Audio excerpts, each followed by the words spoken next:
વિરમગામ ડાંગર કૌભાંડને લઈને સૌથી મોટા અને મહત્વના સમાચાર, કારણ કે આ ડાંગર કૌભાંડનો રેલો હવે નિગમના અધિકારીઓ અને કર્મચારી સુધી પહોંચ્યો છે। પોલીસે ગુજરાત નાગરિક પુરવઠા નિગમને આ અંગે પત્ર લખ્યો છે। અધિકારી કર્મચારીઓને હાજર રહેવા માટે પોલીસે આ પત્ર લખ્યો। ખરીદી સમયે જે અધિકારી કર્મચારીઓની જવાબદારી હતી તેમના નિવેદન લેવામાં આવશે। આરોપીઓએ કેટલાક અધિકારી અને કર્મચારીઓ પર આરોપ લગાવ્યા છે, ત્યારે આ આરોપની ખરાઈ કેસની તપાસ માટે હાજર થવા માટે આ પત્ર લખવામાં આવ્યો છે।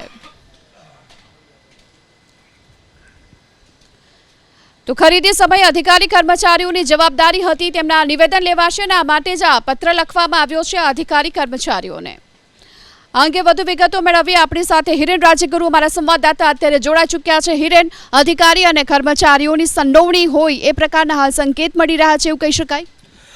બિલકુલ, કારણ કે જે આરોપી પકડાયા છે રિમાન્ડ ઉપર રહેલા સુફિયાન મંડલીએ પણ કેટલાક અધિકારી કર્મચારીઓના નામ દીધા છે। ત્યારબાદ જે ખરીદ અધિકારી હતા એમણે પોલીસને પણ નામ આપ્યા છે। એબીપી અસ્મિતાની વાતચીતમાં પણ એણે ઓન રેકોર્ડ કેમેરા સામે પણ કેટલાક અધિકારીઓના નામ લીધા છે। આ અધિકારીઓને જે આરોપ લગાવ્યા છે આરોપની ખરાઈ કરવા માટે અને તેમના નિવેદન નોંધવા માટે થઈ અને પોલીસે નિગમને પત્ર લખ્યો છે કે આ અધિકારી અને કર્મચારીને હાજર કરવામાં આવે, અમારે એમના નિવેદન લખવા। સૌથી મોટી વાત અત્યારે કરીએ, એક તરફ પોલીસ એની તપાસ કરી રહી છે, એક તરફ નિગમની વિજિલન્સ કમિટીએ એની તપાસ પૂરી કર્યા બાદ આ ફરિયાદ નોંધી છે અને આ સમગ્ર કૌભાંડને લઈ અને એબીપી અસ્મિતા પાસે અત્યારે એક દસ્તાવેજી પુરાવા અહીંયા છે। મારા સહયોગી કેમેરામેનને વિનંતી કરીશ કે અહીંયા એ બતાવવાનો પ્રયાસ કરશે।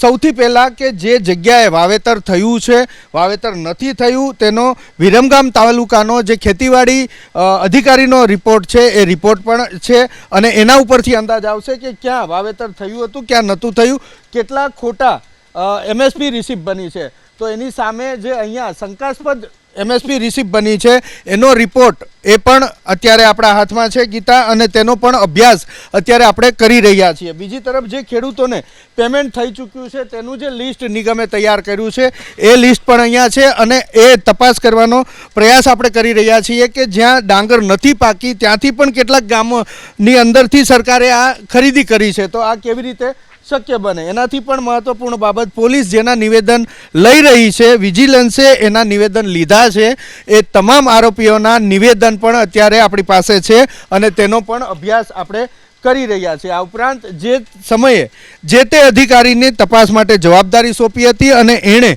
નિગમને જે રિપોર્ટ કરેલા હતા એ તમામ રિપોર્ટ અત્યારે એબીપી અસ્મિતા પાસે છે। એટલે સમગ્ર ડાંગર કૌભાંડ જે થયું, જેની અંદર કેટલાક ખેડૂતો એવા પણ છે કે જેણે એફિડેવિટ કરેલી છે કે અમે ડાંગર નથી નાખી છે, તો એ તમામ એફિડેવિટની નકલ પણ છે અને એને ખેડૂતોના નામ પણ છે। તો હવે એક તરફ પોલીસ તપાસ કરી રહી છે, એક તરફ આપણી ટીમ પણ આ ઇન્વેસ્ટિગેશન કરી રહી છે કે ખરેખર આ કૌભાંડ કેવી રીતે થયું। તમામ દસ્તાવેજી પુરાવા છે, એટલે એક વસ્તુ સ્પષ્ટ કહી દઉં કે કેવી રીતે કૌભાંડ થયું એ એબીપી અસ્મિતા થોડા જ દિવસોની અંદર સ્ક્રીન ઉપર વિગતવાર ગુજરાતની જનતા સામે મૂકશે।